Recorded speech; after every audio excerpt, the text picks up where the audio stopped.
지금 중국에서 벌어지고 있는 일은 단순한 경기 침체가 아닙니다. 8경원. 상상조차 어려운 이 숫자가 바로 중국의 총 부채 규모입니다.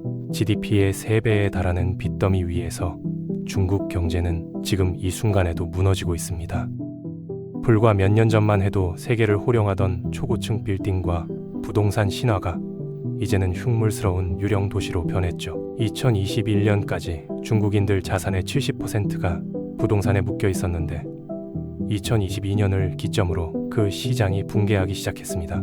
글로벌 기업들이 하나둘 중국을 떠나고 있고 내부 경제 지표는 위험 신호를 계속 보내고 있습니다. 이건 단순한 둔화가 아니라 시스템 전체가 뒤흔들리는 구조적 위기입니다. 지금부터 그 실체를 파헤쳐 보겠습니다.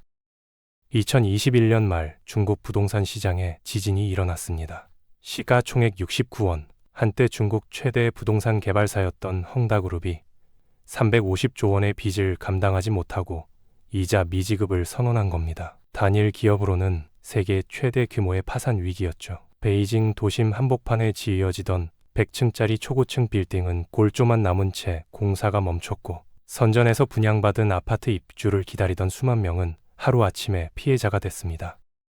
하지만 이건 시작에 불과했습니다. 2023년에는 헝다보다 더 많은 주택을 공급했던 비구이 위안, 우리말로 하면 컨트리가든이라는 회사마저 디폴트 위기에 빠졌습니다. 중국 전역에 걸쳐 280개 도시에서 2,800개 프로젝트를 진행하던 이 거대 기업이 무너진 겁니다. 중국 부동산 시장 1위와 2위가 동시에 무너진 겁니다.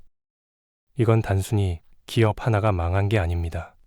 중국 경제를 떠받치던 거대한 기둥이 부러지고 있다는 신호였죠. 30년 동안 쉼 없이 올라가기만 했던 중국 부동산 신화가 끝난 겁니다. 베이징의 고급 아파트 가격이 30% 넘게 떨어지고 상하이 외곽 신도시는 텅 비어버렸습니다. 정부가 온갖 부양책을 쏟아냈지만 시장의 공포는 멈추지 않았습니다. 이 거대한 파산의 물결 앞에서 중국 정부조차 속수무책이었고 한번 꺾인 심리는 돌아오지 않았습니다. 붕괴의 도미노는 이제 막 시작된 겁니다. 중국 부동산 붕괴의 진짜 원인은 따로 있습니다. 바로 건물을 짓기도 전에 돈부터 받는 선분양 제도였죠. 우리나라에도 있는 제도지만 중국은 이걸 완전히 다른 방식으로 악용했습니다. 개발사들은 분양 대금을 받으면 그 돈으로 해당 건물을 지어야 하는데 그렇게 하지 않았습니다. 대신 새로운 땅을 사거나 이전에 진 빚을 갚는 데 써버린 겁니다. 전형적인 폰지 사기 구조였죠. 집값이 계속 오르고 신규 분양이 계속 나올 때는 이 시스템이 돌아갔습니다. A 아파트 분양금으로 B 아파트 공사비를 내고 B 아파트 분양금으로 C 아파트를 시작하는 시기였죠. 새로운 돈이 계속 들어오니까 문제가 안 보였던 겁니다. 마치 자전거 페달을 멈추지 않고 계속 밟아야만 넘어지지 않는 것처럼요. 하지만 2020년 중국 정부가 부채 관리를 위해 3가지 레드라인 규제를 도입하면서 판이 깨졌습니다. 개발사들이 더 이상 마음대로 돈을 빌릴 수 없게 된 겁니다. 자산 대비 부채 비율, 자본 대비 순부채 비율, 단기 부채 상환 능력, 이 3가지 기준을 모두 충족하지 못하면 대출이 막혔습니다. 자금 유동성이 끊기자 도미노처럼 무너지기 시작했고 전국적으로 수백만 채의 공사가 중단됐습니다. 선전의 한 아파트 단지에선 입주 예정일이 3년이나 지났는데도 건물 외벽조차 완성되지 않았고 광저우에선 분양받은 사람들이 현장에 가보니 기초공사만 돼 있었습니다. 돈은 냈는데 집은 없고 은행 대출 이자는 매달 나가고 이런 피해자가 수십만 명에 달합니다. 결국 사람들은 집단으로 대출 상환 거부 운동을 시작했고 이건 은행 시스템까지 위협하는 상황으로 번졌습니다. 30년 믿어왔던 부동산 신화는 이렇게 폰지 사기로 막을 내렸습니다. 중국 전역을 돌다 보면 기묘한 풍경을 마주하게 됩니다. 멀쩡한 고층 아파트 단지인데 불이 켜진 집이 하나도 없고 상가는 텅 비어있고 8차선 도로만 덩그러니 뻗어있는 유령 도시들이죠. 이런 빈집이 중국 전역에 5천만 채에서 9천만 채까지 있을 거라고 추산됩니다. 서울 전체 가구 수가 400만 채 정도니까 서울을 10개 이상 지어놓고 비워둔 셈입니다. 대체 누가 왜 이런 쓸모없는 도시를 지은 걸까요? 그 배후에는 지방정부, 융자 플랫폼, 영어로 LGFV라는 기형적인 구조가 있습니다. 중국 지방정부는 법적으로 직접 빚을 낼 수 없었습니다. 그래서 꼼수를 부렸죠. 별도의 공기업을 만들어서 그 회사 이름으로 돈을 빌린 겁니다. 형식상으론 회사 빚이지만 실제로는 지방정부가 쓰는 돈이었습니다. 이 돈으로 뭘 했을까요? 고속도로를 깔고 산업단지를 만들고 신도시를 지었습니다. 문제는 수익성은 전혀 고려하지 않았다는 겁니다. 아무도 다니지 않는 고속도로, 공장 하나 없는 산업단지, 사람 하나 살지 않는 아파트가 전국에 널려 있는 이유죠. 네이멍구의 한 도시는 100만 명을 수용할 신도시를 지었는데 실제 거주자는 2만 명도 안 됩니다. IMF는 LGFV의 부채를 약 66조 위안, 한화로 1경 2천조 원으로 추산합니다. 골드만삭스는 숨겨진 부채까지 합치면 그보다 훨씬 많을 거라고 봅니다. 결국 수익은 없는데 빚만 쌓였고 이제 그 빚을 갚을 방법이 없습니다. 유령 도시는 늘어나고 갚을 수 없는 빚은 눈덩이처럼 불어나고 있습니다. 중국 경제의 그림자 금융, 그 실체가 드러나고 있는 겁니다. 중국 지방정부는 오랫동안 독특한 방식으로 돈을 벌어왔습니다. 바로 땅을 파는 겁니다. 개발사에게 토지 사용권을 팔아서 재정 수입의 40%를 충당했죠. 이걸 토지 재정이라고 부릅니다. 부동산 시장이 뜨거울 땐 이 방식이 효과적이었습니다. 개발사들이 앞다퉈 땅을 사갔고 지방정부는 돈방석에 앉았죠. 한 평에 수억 원씩 하는 땅이 경매에 나오면 개발사들이 프리미엄을 얹어서 사갔습니다. 하지만 부동산 시장이 무너지자 상황이 완전히 뒤바뀌었습니다. 개발사들이 더 이상 땅을 사지 않는 겁니다. 2025년 토지 판매 수입은 2021년 정점 대비 52% 이상 급감했습니다. 재정 수입이 반토막 난 겁니다. 그 결과 지방정부는 공무원 월급조차 제대로 못 주는 상황에 빠졌습니다. 광시성, 허난성 같은 지방 도시를 중심으로 월급 체불 사태가 속출하고 있죠. 경찰 연봉이 30% 삭감되고 교사 수당이 몇 달째 안 나오고 공공병원 직원들이 임금 인상을 요구하며 시위를 벌입니다. 한 지방 공무원은 인터뷰에서 이렇게 말했습니다. 6개월째 월급이 70%밖에 안 나와요. 대출 이자 내고 나면 생활비가 없어요. 공무원이 이 지경인데 일반 주민들은 어떻겠어요? 베이징이나 상하이 같은 대도시는 그나마 버티고 있지만 이 선 3선 도시들은 이미 파산 상태나 다름없습니다. 재정난이 심화되면서 교육, 의료, 치안 같은 공공서비스마저 제대로 작동하지 않고 있습니다. 쓰레기 수거가 중단되고 가로등이 꺼지고 학교 급식질이 떨어집니다. 지방정부가 무너지면 주민들의 삶도 무너집니다. 중국의 지방 재정은 지금 절벽 끝에 서 있습니다. 2024년 이케아가 중국에서 대형 매장 7곳을 폐쇄했습니다. 한때 중국은 이케아에게 황금알을 낳는 거위였습니다. 중산층이 폭발적으로 늘어나면서 가구 수요가 급증했거든요. 하지만 지금은 다릅니다. 이케아는 대형 매장 대신 소형 매장 중심으로 전략을 수정했습니다. 중국 소비자들의 지갑이 닫혔다는 걸 감지한 겁니다. 2025년 소매 판매 증가율은 둔화세를 보이고 있고 특히 가전과 건축자재 같은 부동산 연관 소비가 두 자릿수 마이너스를 기록했습니다. 왜 이런 일이 벌어졌을까요? 중국인들 자산의 70%가 부동산에 묶여 있었는데 그 부동산 가격이 폭락한 겁니다. 베이징 아파트 한 채 값이 30억 원에서 20억 원으로 떨어졌다고 생각해 보세요. 10억 원이 증발한 겁니다. 사람들은 소비를 줄이고 저축을 늘리기 시작했습니다. 레스토랑에서 외식하던 가족들이 집에서 밥을 먹고 해외여행 대신 국내 여행을 가고 명품 가방 대신 노브랜드 제품을 삽니다. 다국적 기업들은 중국 시장에서 완전히 철수하진 않지만 투자를 대폭 축소하고 있습니다. 스타벅스는 신규 매장 오픈 속도를 늦췄고 나이키는 중국 전용 할인 매장을 늘렸습니다. 과거엔 중국 진출은 곧 성공이라는 공식이 있었습니다. 하지만 그 공식은 이제 깨졌습니다. 글로벌 기업들은 중국을 기회의 땅이 아니라 관리해야 할 리스크로 보기 시작했습니다. 14억 인구의 거대 시장이라는 환상은 사라지고 지갑을 닫은 소비자들만 남았습니다. 중국 내수 시장의 몰락, 그건 단순한 경기 침체가 아니라 구조적 변화입니다. 지난 15년간 애플은 중국을 핵심 생산 기지로 활용했습니다. 아이폰의 95% 이상이 중국에서 만들어졌죠. 하지만 지금 애플은 생산 기지를 인도로 옮기고 있습니다. 2024년 기준 아이폰의 약 14%가 인도에서 생산됩니다.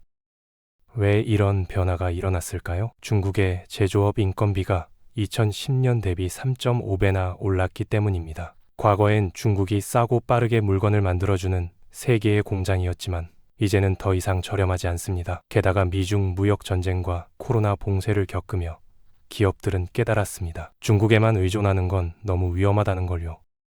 삼성전자는 이미 2019년에 스마트폰 생산을 중국에서 완전히 철수했습니다.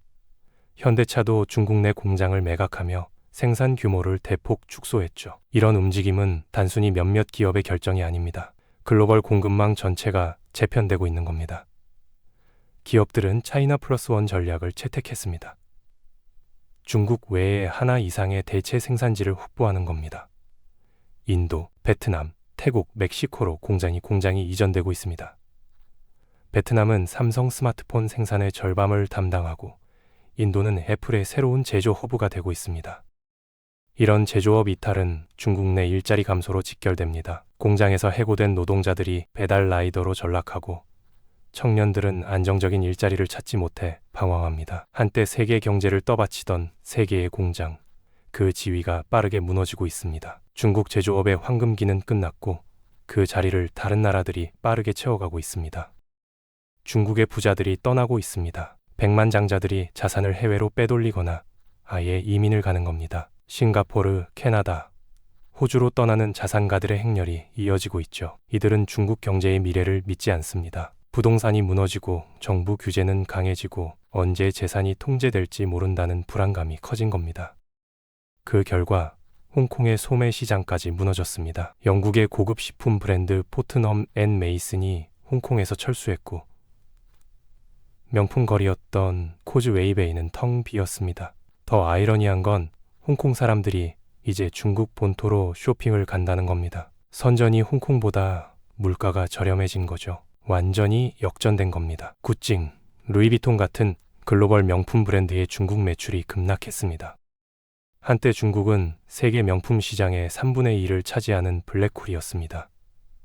베이징 왕푸진 거리엔 명품 매장이 즐비했고 상하이 난징로엔 명품 쇼핑백을 든 사람들로 넘쳐났죠. 하지만 지금은 다릅니다. 명품 매장들이 하나둘 문을 닫고 남은 매장들도 할인 행사로 버티고 있습니다.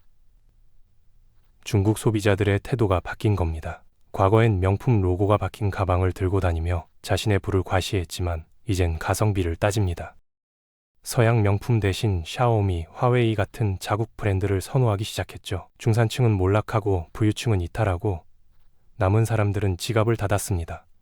한때 세계 명품 브랜드들이 군침을 흘리던 중국 시장, 그 화려한 시절은 끝났습니다. 부자들의 탈출은 계속되고 명품 시장은 쪼그라들고 있습니다. 이자도 못 갚고 혁신도 못하지만 그래도 살아있는 기업들이 있습니다. 바로 좀비 기업입니다. 정부 보조금과 은행 대출 연장으로 간신히 연명하는 기업들이죠. 제조업 내 좀비 기업 비율이 2024년 11%까지 치솟았습니다. 일부 분석에 따르면 제조업체의 30%가 적자 상태입니다. 이게 왜 문제일까요? 좀비 기업들이 한정된 자금과 인력을 빨아들이기 때문입니다. 은행은 이미 대출해준 돈을 떼일까봐 좀비 기업에 추가 대출을 해줍니다. 부실을 인정하면 은행 자체가 타격을 입으니까요. 그 결과 정작 성장 잠재력이 있는 혁신 기업들은 자금을 구하지 못합니다. 돈은 죽어가는 기업을 살리는 데 쓰이고 미래를 만들 기업은 방치됩니다. 일본이 1990년대부터 잃어버린 30년을 겪은 이유도 바로 이겁니다. 부실 기업을 제때 정리하지 못하고 질질 끌면서 경제 전체의 활력이 떨어진 거죠. 중국이 지금 똑같은 길을 걷고 있습니다. 랴오닝성의 한 철강 회사는 5년째 적자인데도 지방정부가 보조금을 퍼부으며 살려두고 있습니다. 일자리를 지켜야 한다는 명분이죠. 하지만 그 회사 직원들은 반년째 월급을 제대로 못 받고 있습니다.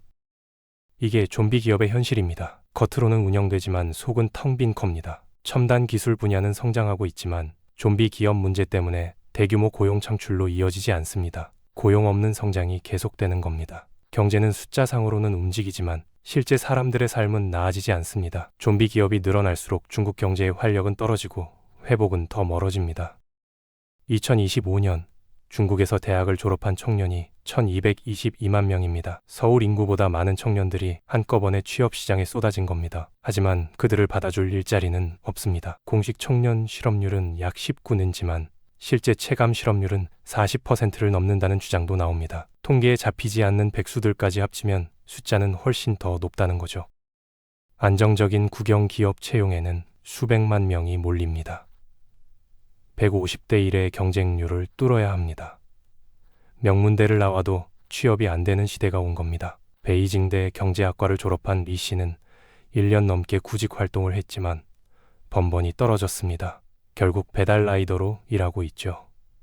4년간 공부한 게 이걸 하려고 한 건가 싶어요 라고 그는 말합니다. 취업난에 지친 청년들 사이에서 탕핀이라는 단어가 유행합니다. 누워있기라는 뜻이죠. 취업도 연애도 소비도 포기하고 그냥 최소한으로 살겠다는 겁니다. 사회적 활력이 급격히 떨어지고 있습니다. 경제적 불만은 거리로 나왔습니다. 2024년 하반기 사회의 불안 사건이 전년 대비 41% 증가했습니다. 공무원, 교사, 의료진까지 임금체불 항의 시위에 나섭니다. 생계형 시위가 늘어나면서 정부의 사회 통제 비용도 증가하고 있죠.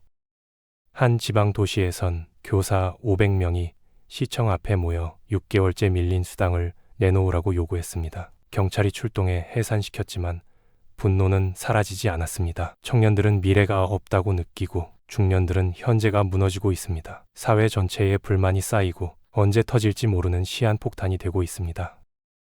2022년 허난성의 한 지방은행에서 충격적인 일이 벌어졌습니다. 예금자들이 돈을 찾으려고 했는데 인출이 중단된 겁니다. 은행이 사실상 파산한 거죠. 수천 명의 예금자들이 거리로 나와 시위를 벌였고 경찰과 충돌했습니다. 뱅크런, 대규모 예금 인출 사태의 공포가 현실이 된 겁니다. 이건 시작에 불과했습니다. 2023년까지 여러 지방은행에서 비슷한 일들이 터졌습니다. 왜 이런 일이 벌어졌을까요? LGFV 부실과 부동산 대출 부실이 겹쳤기 때문입니다. 지방은행들은 지방정부 프로젝트에 돈을 빌려줬고 부동산 개발사에도 대출을 해줬습니다. 둘 다 망했으니 은행도 망하는 겁니다. 인민은행 보고서에 따르면 위험 등급을 받은 금융기관이 300개 이상입니다. 중국 금융 시스템 전반에 빨간불이 켜진 겁니다. 대형 은행들은 그나마 버티고 있지만 중소형 지방은행들은 무너지기 일보 직전입니다. 중앙정부가 대형 은행을 동원해 부실을 막으려 하겠지만 막대한 부채 규모를 감당하기엔 재정적 한계가 있습니다. 희원이 넘는 부채를 정부가 다 떠안을 순 없거든요. 일본식 장기 침체로 갈지 아니면 급격한 금융위기로 터질지는 아무도 모릅니다. 하지만 확실한 건 중국 금융 시스템이 지금 살얼음판을 걷고 있다는 겁니다.